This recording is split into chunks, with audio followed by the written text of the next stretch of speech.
What up, YouTube? It's me, Artist of the Sea. Fucking up in the morning because I forgot my laptop. Yeah. Anyway, like, share, subscribe, support the stream if you feel so inclined. I know it's a early morning, a late reaction, but it's kind of late last night when I finished up at the movie. So this will be my reaction to Creed 3.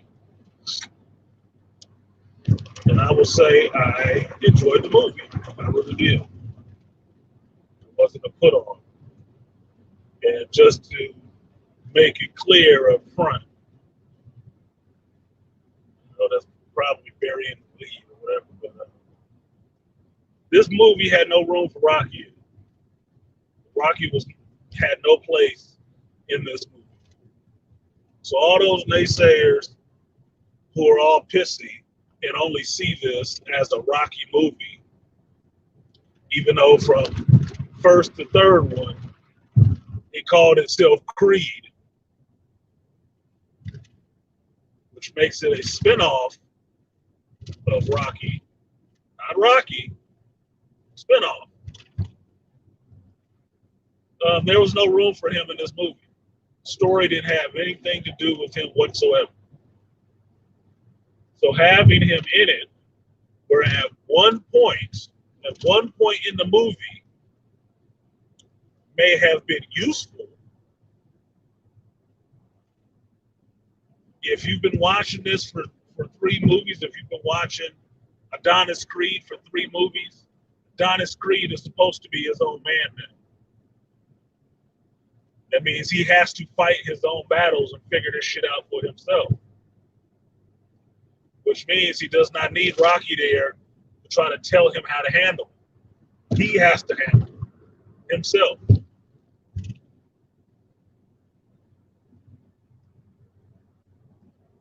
I can respect Sylvester Stallone saying, look, it wasn't a part for him. He thought the Rocky character was done in the second movie. Yeah, he was. He was. Because I've been watching all of them. He was done in the second movie. And seeing what the story was for this one, it had no place in this one. Nothing. Why would he be there in this installment? Just to be the peanut M&M in the pack of planes? It didn't make any sense. It wouldn't make any sense for him to be there. Now, people can drum up a lot of animosity for the movie based on, they said they cut him out the script. They couldn't come to an agreement. And Jonathan Majors was on Ebony looking Gathoy. What does that have to do with the movie? I mean, really?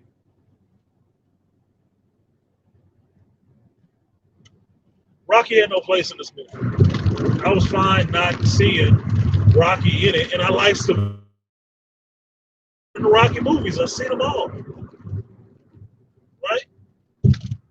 Sylvester Stallone is one of those actors from our generation that we love.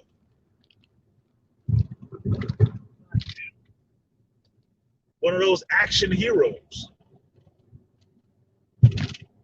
So the movie was good without it. For Michael B. Jordan, this being his directorial debut, I saw a lot of things out of how he framed some shots that I thought was interesting for him. And some of it, to me, fed into his geek bag. Put it that way. It fed into somebody who visualizes things like a gamer or like a geek. Right? Very interesting. Very interesting visual choices. Interesting way some of the shots were framed and how you always see people really fully in good definition. There were 2 parts where I thought they speed ran some shit, but I think that was more of an editing thing because the movie might have seemed a little bit long, even though it wasn't.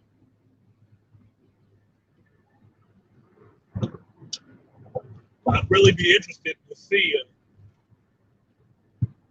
the director's cut of this to see how long it would have really been. Because I believe some of the stuff that was cut out was all of Jonathan Major's character of Dame Anderson, doing all that trash talk about Adonis Creed. Talk about his family, he washed up and all the rest of that. And that could read like a little bit of Clubber Lang and intimidation, but this is not a Rocky movie. If you get hallmarks and some other stuff, it's not because it's that movie. That's the critique I'm really hitting on, obviously.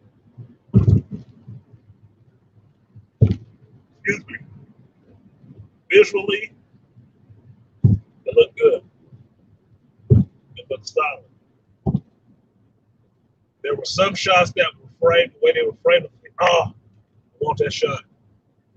I wanted that shot for a thumbnail or a screensaver because I like the way it was lit. I like the color selection. I like the way it was framed.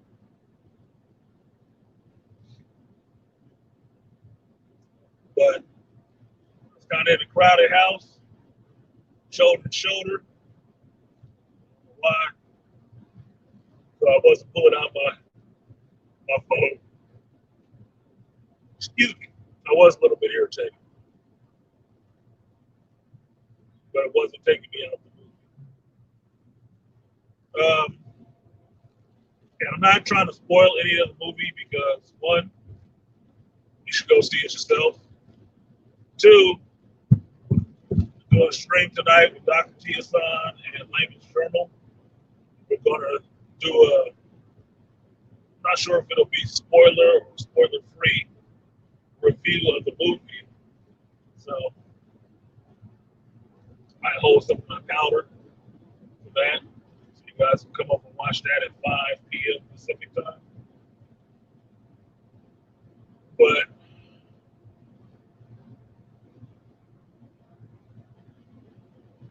it's really interesting in this one to see Creed how he has changed. And I think they did a better job was done. I think in Southpaw, what goes on with boxers when they're not in the ring. Because I have watched a lot of boxing movies. It's one of the things I grew up on. What up, Aria? Oh yeah, you gonna see some Kang again. Look, excuse me, Aria. I tell you this. Uh,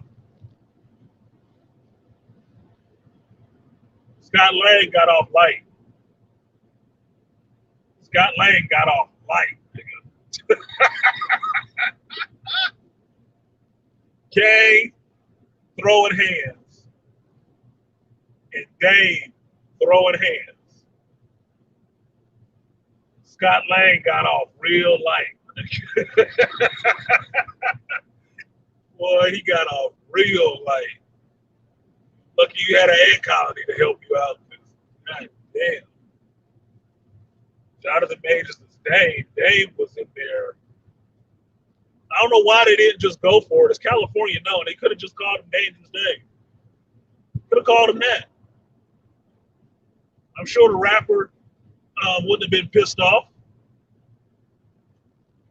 Wouldn't have been. I don't think he'd have been pissed off. They could have called him and found him. I don't think he would have been mad at all. They could have called him Dangerous Dave. But, whew,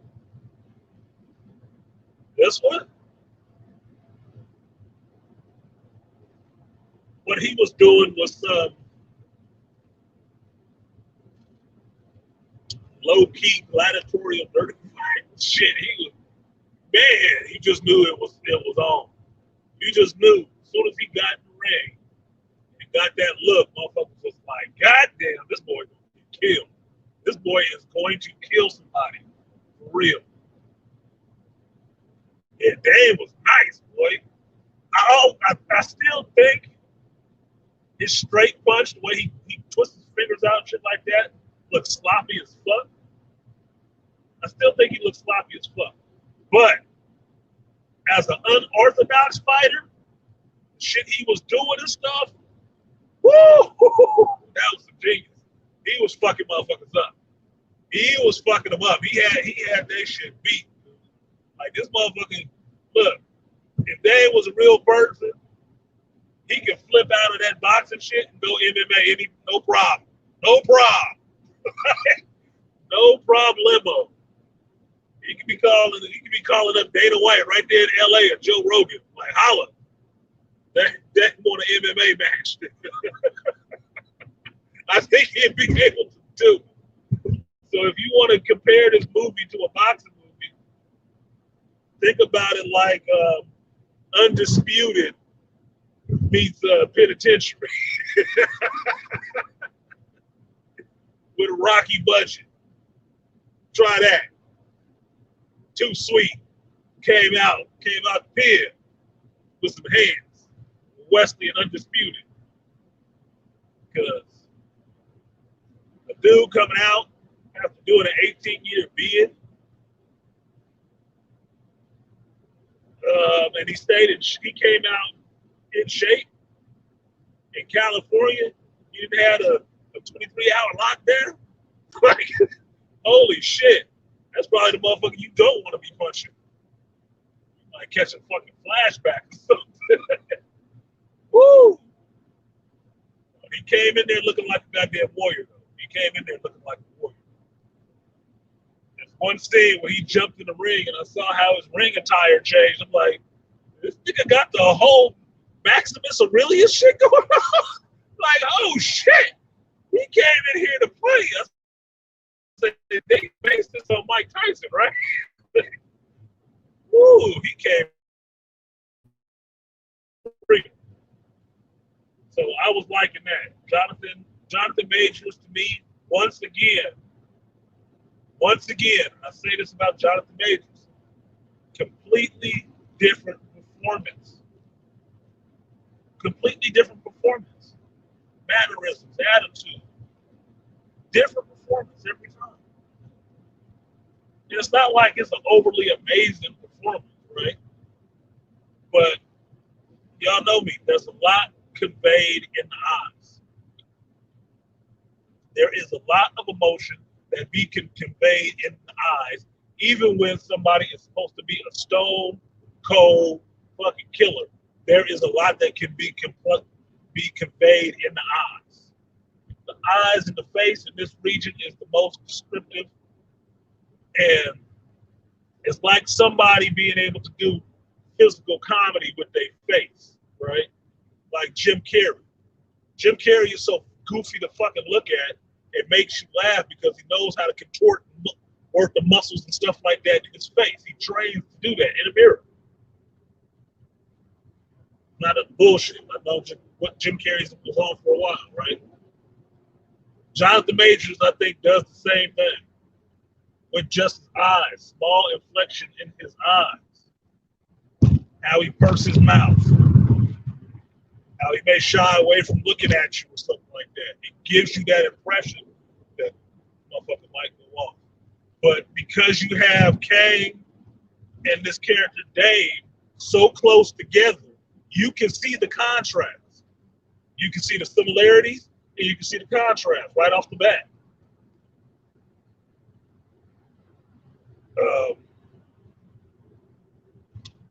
If anything, if you wanted to make a joke about the shit, just say Dave was a different version of Kane, and this is a different spot in the multiverse where he wasn't a scientist and hadn't discovered the multiverse yet.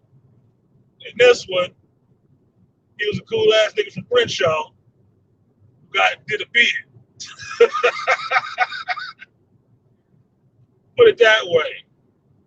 We still got them same hands. Still got that I'm waiting to be explosive personality.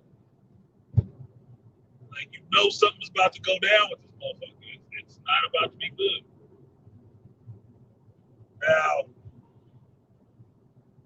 there was two things in there I thought that they missed. I'm sure this will get brought up on Dr. T's show tonight because it fits more into that understanding that masculinist perspective on things, which I do enjoy. But I'll say this. There comes a point when Adonis finds out some information. He doesn't address it till later on. But when he does, he doesn't really check his mom. He doesn't really check his mom. He should have checked her a while ago. Now, the reasoning for why he didn't is still there. But because he let the shit lie, and you get the reveal of it later in the movie, it reads like Adonis is just going off to go off. Like he didn't know. Right? I think that's the editing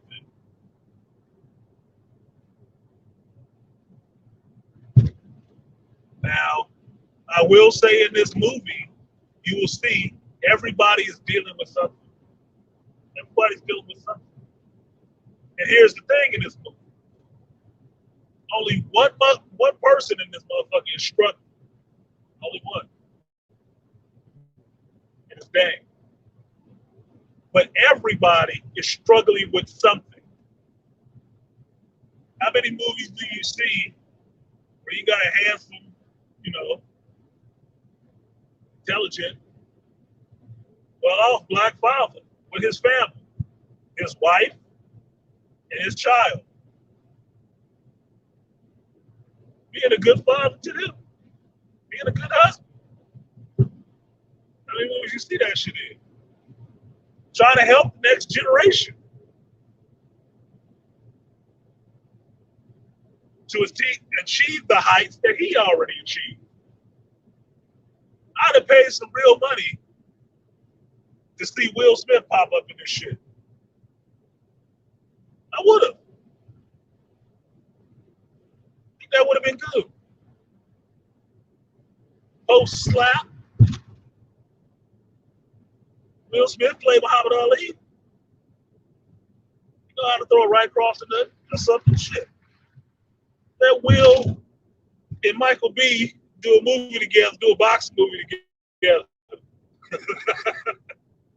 Just get all the black actors that played boxers in one movie together. Call Wesley up. Let him be somebody's ring man or some shit. That'd be awesome. But because the movie takes place in LA, it gives you that claustrophobic feel. And when the tension arises between on her fucking cell phone, driving stupid,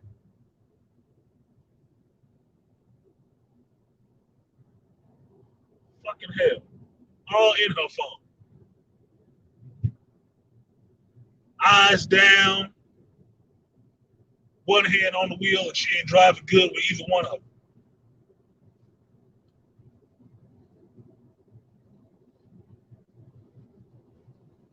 Excuse me, I forgot what I was saying. Fussing at that.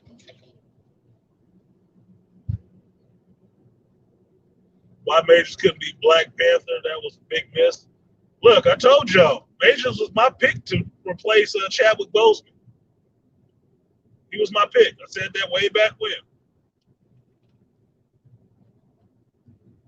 And then Kevin Feige came out with, we're not recasting T'Challa, but our new casting for Kang is Jonathan Majors. I was like, oh shit. Well, Kang is cool, but he would have killed it as Black Panther. He should have been Black Panther. That was a miss. That was a huge missed opportunity.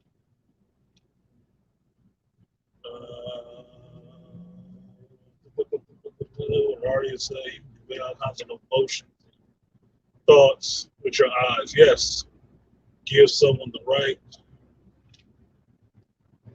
look and the clothes start disappearing. Yes, that's true too. Great actors can convey. Sorry, you wrote the card. The phone is jiggling, so I'm trying to read what you wrote. Why it's jiggling, baby? Who've seen their eyes? Yes. Most of your emotion is conveyed through your eyes. It's not just how your mouth sneers, if your eyebrows raise or lower and stuff like that. Some of it is in the eyes because it's a sympathetic connection you make with people when you look them in the eyes, that you can see that kind of thing. Small nuances and inflections. And when you studying, you know, liars and shit like that, and reading people's body language and whatnot, why do you think you focus on their face and their body all at the same time? Because it conveys a lot of things all at the same time. And this is shit I know that people or women get uncomfortable with, but it's shit that I know. Look, I can't pretend to be stupid. I can't pretend to not know shit. I can't. It's impossible. What did Tiger say? Tiger! He said they're making Legend 2 together. That'd be cool. I think Michael B. Jordan is in I Am Legend 2. I think that's why. But that's good. They should work together. So I remember what I was going to say. Because it happens in LA, in and around LA, when the tension sparks off between Dame and Creed, it does give you that claustrophobic feel. You will feel like the shit is closing in on him and there's not really anywhere he can go from. There's one scene in this shit where Adonis gets in his car and he's emotionally grappling with some shit, right? So he's getting out and trying to drive and get away. And he's driving down. I don't know what street it is in LA. I'm not that familiar with every LA street. But he turns one corner and half of the building is plastered with his ass up there in a suit, and it's a Ralph Lauren advertisement. He's like, oh shit. Right? He's trying to get off that street because he don't want to look at himself. What the fuck?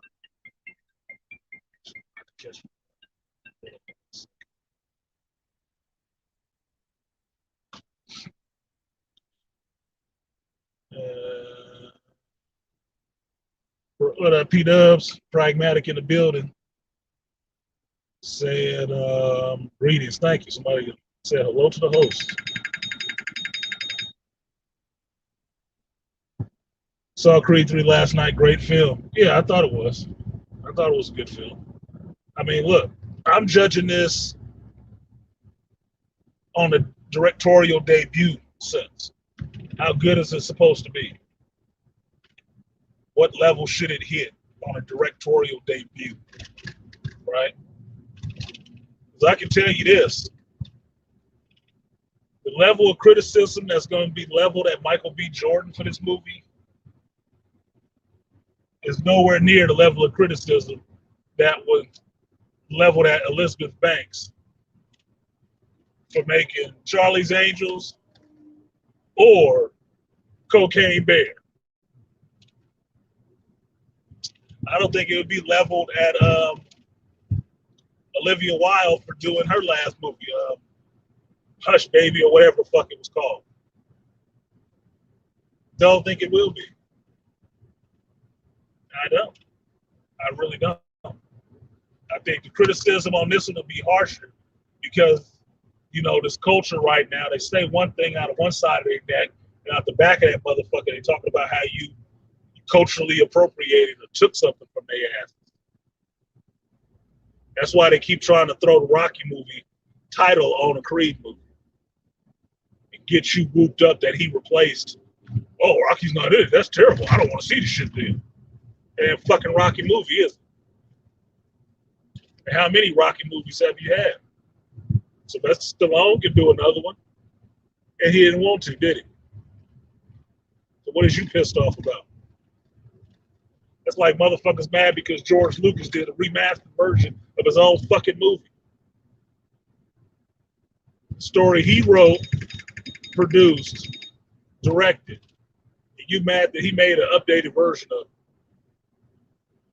It's his fucking movie. Do whatever the hell he wants to.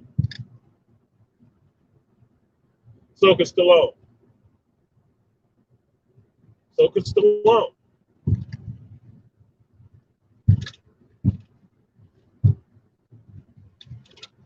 So that blanket will be like, oh, it's tokenism. They swapping us out. That's what that shit'll be about this damn Creed movie. Because for a directorial debut, it was a good movie. Like I said, there was some stuff in here that if you play video games, you would recognize it as some shit from a video game.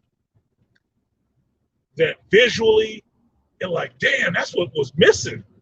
That's what was missing in some of these movies. Holy shit.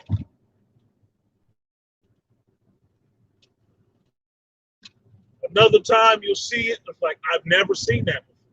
I have never fucking seen this part before. Holy shit. Right?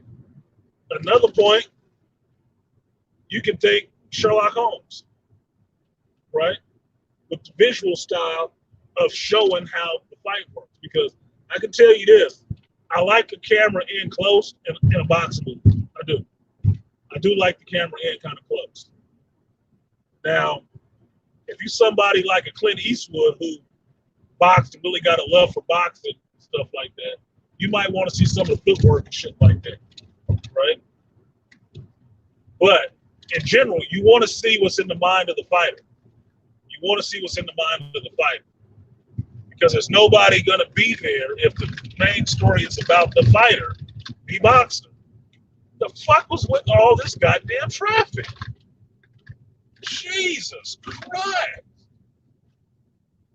Oh my God, dude, look, it does not matter, dude. It does not fucking matter. Cannot get in this bitch.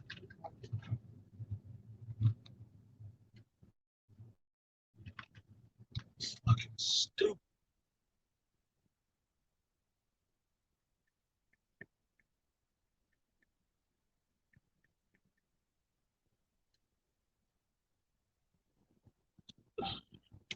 Sorry, y'all. I'm trying to get into work. It don't matter what time I fucking leave to try to get here. These motherfuckers at the gate almost got some dumb shit happening and traffic backed up like we trying to get over the bridge or something. Fucking 3 lanes of traffic a quarter mile away. That don't make no fucking sense. All you gotta do is look at an ID and let a motherfucker through.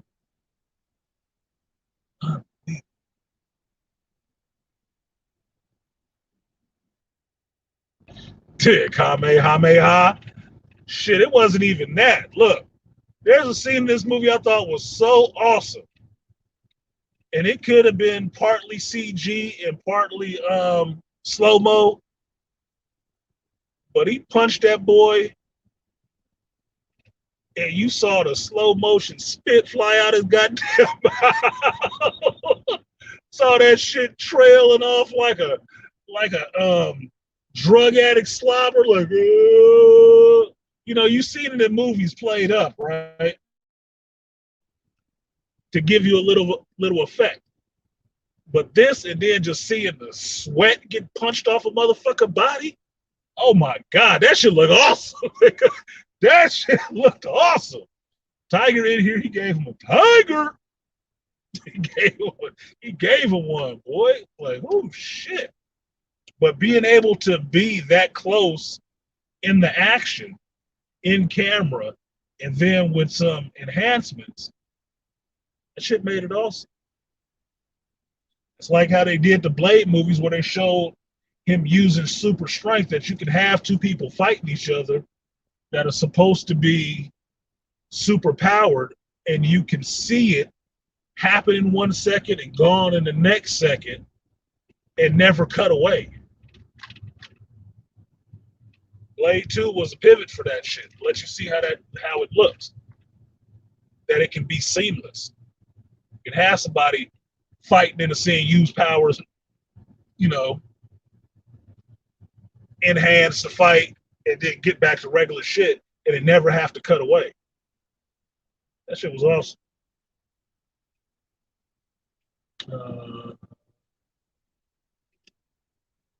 No spoilers in the comments.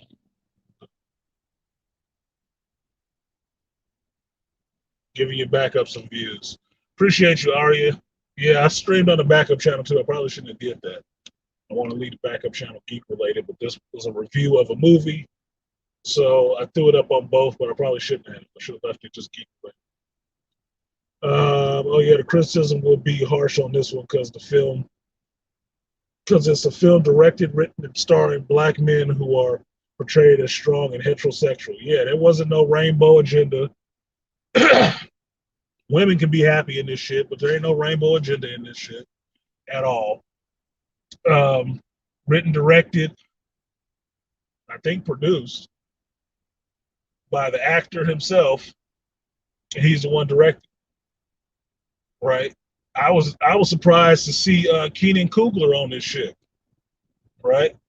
I don't know why, but that stuck out to me that Keenan Coogler was on this one as one of the screenwriters for this movie. I'm like, so what's the issue? Oh, I get it. It's just the ones that you don't want to have to support. Gotcha. Yeah, The Dark Torment. Yeah, I saw that Stallone was a producer on this too, because Stallone ain't got no hate. Stallone ain't got no hate for Michael B. Jordan. Stallone's beef was with one of the dudes behind the scenes, one of the producers or some shit like that. That's who his beef was with, or some of the writers. But he also said in the interview he didn't think Rocky needed to be in it. Rocky was done after Creed 2, and I agree. Because what did you think you were going to happen with this spinoff series? You were going to have him constantly fighting all Rocky's old foes? This ain't Rocky 2.0. This is Creed. I mean, it's just the same thing as saying Hobbs and Shaw and Fast and the Furious.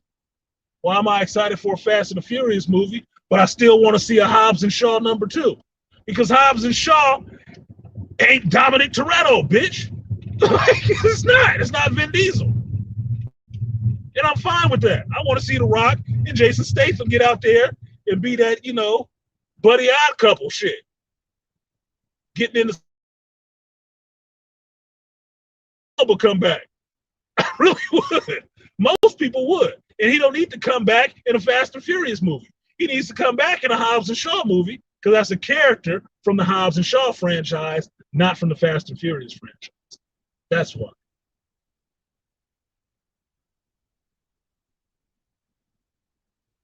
He said they took a scene from Naruto.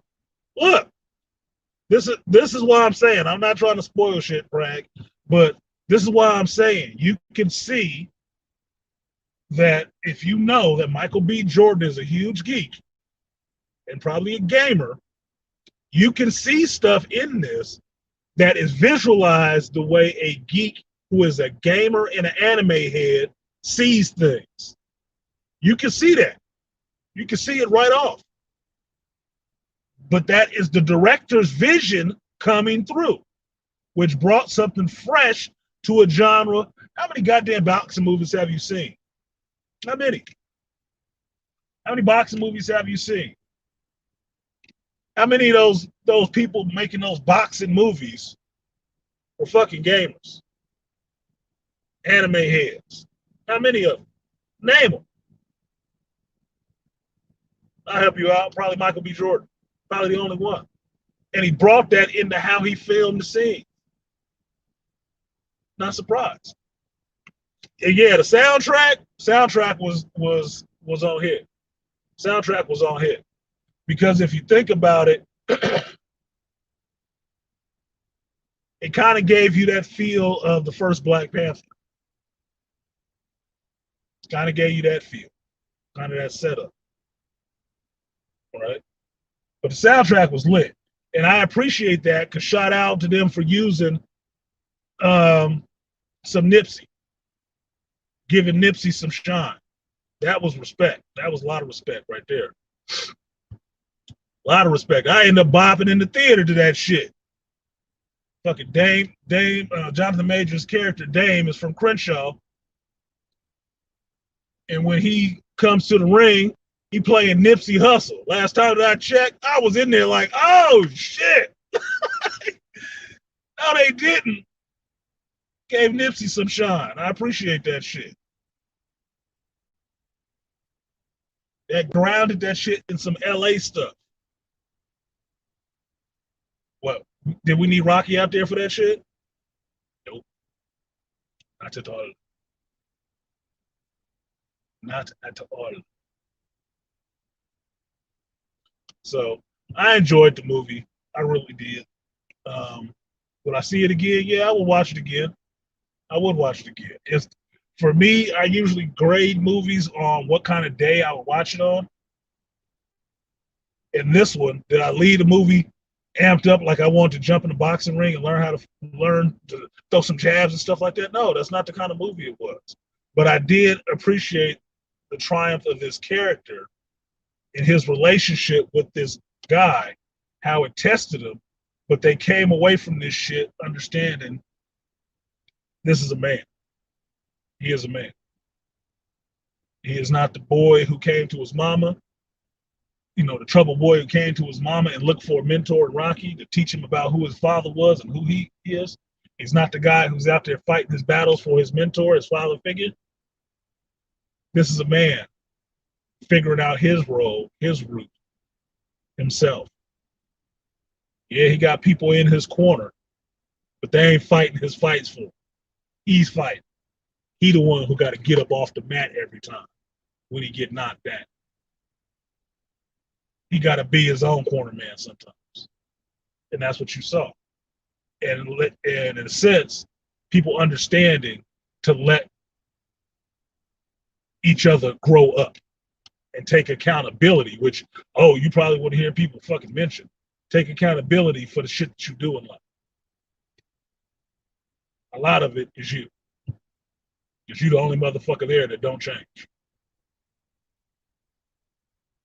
So that's it for this reaction. Jonathan Majors was diabolical. Yeah, because he did some grimy shit and most people missed it. He did some grimy shit and most people missed it. And I think that's something that got cut out a little bit, seeing the resolve on that one, but would probably serve in a extended cut or director's cut. Okay, hold on one second. I got to go through this.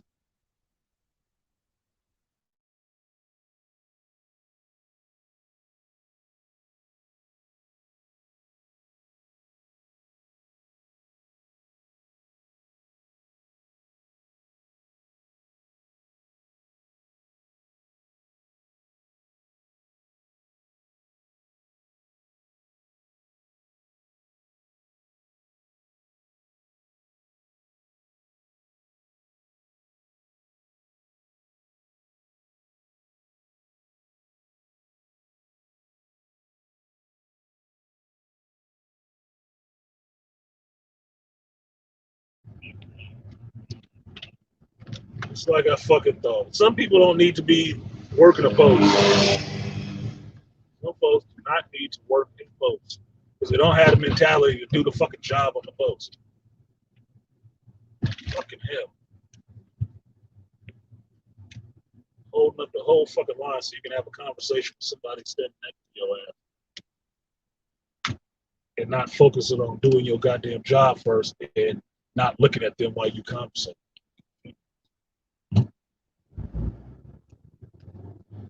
But anyway, what did we say? What did we say?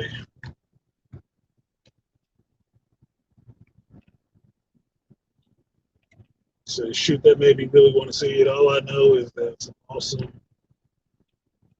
drama action, and I am there for the first show.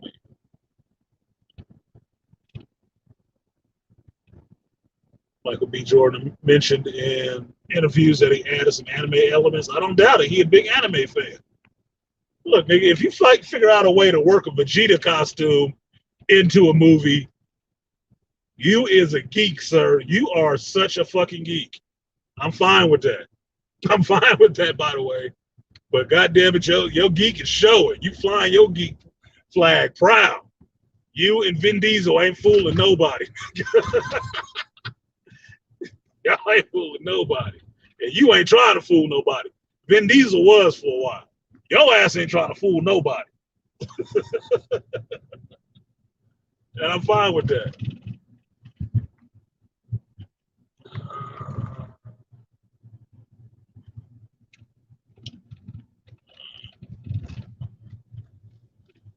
Jonathan Majors did look deranged in the ring. And even though I was saying that every one of his performances are different, which they should be,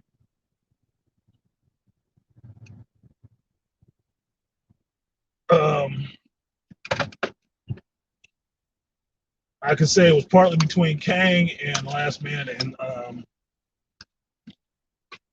San Francisco. Performance between those two. But I gotta go. I gotta get in here now that I finally got in. Thank you guys for showing up and watching this. Check out Creed 3 if you give a fuck about checking it out. If you don't and you're waiting for something to hate on, feel free to hate on him, I guess. I don't fuck with you. Go watch something else. Go watch The Mandalorian or something. But that's it for me. Appreciate you guys coming through. And I will see you. I gotta drag it out. Oh wait, let's get this one.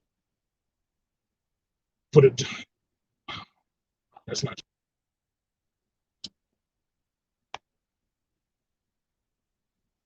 That's yeah. My bad.